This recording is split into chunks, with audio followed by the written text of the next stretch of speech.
हर काल्हे देखा लियो बकरिया चराइते, हर काल्हे देखा लियो बकरिया चराइते।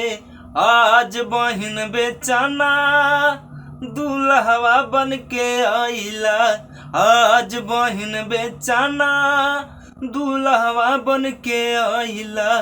काल्हे देखा लियो बकरिया चराइते, काल्हे देखा लियो बकरिया चराइते। आज बहिन बेचाना दूल्हवा बन के आइला। परसों देखा लियो सुअरिया चराइते, परसों देखा लियो सुअरिया चराइते। आज मौसी बेचाना बरतिया बन के आइला, आज फुआ बेचाना सहवलवा बन के आइला। काल्हे देखा लियो हो बेचते कटहरवा, काल्हे देखा लियो हो बेचते कटहरवा।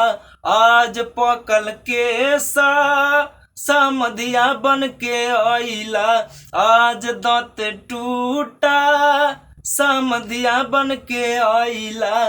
सब दिन देखा लियो हो भुइया में बैठते, सब दिन देखा लियो हो भुइया में बैठते। आज समधी बड़ुआ हो चौकी डटवाला, आज समधी भड़ुआ हो चौकी बिराजला।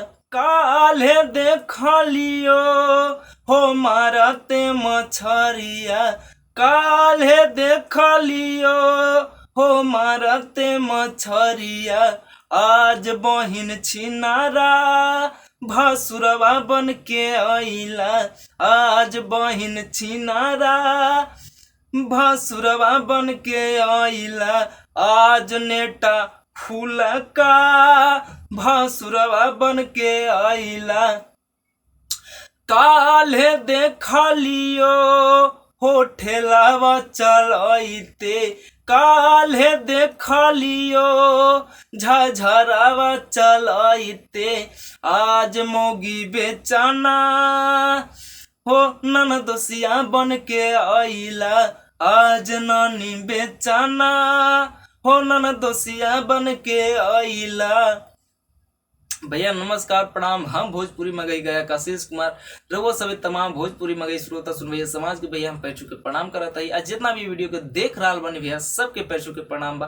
भैया अगर वीडियो अच्छा लगल हो तो प्लीज वीडियो के लाइक जरूर से करें, वीडियो को एकदम भैया धंधना एकदम शेयर कर दे लोग। भैया सबसे हाथ जोड़ के विनती बा निहोरा बा भैया, अगर वीडियो अच्छा लगल हो तो प्लीज चैनल के सब्सक्राइब दम जरूर से करें। लव यू, सबके पैर छू के प्रणाम बा सबके दिल से। चलिए फिर मिलता नहीं अगला वीडियो में भैया।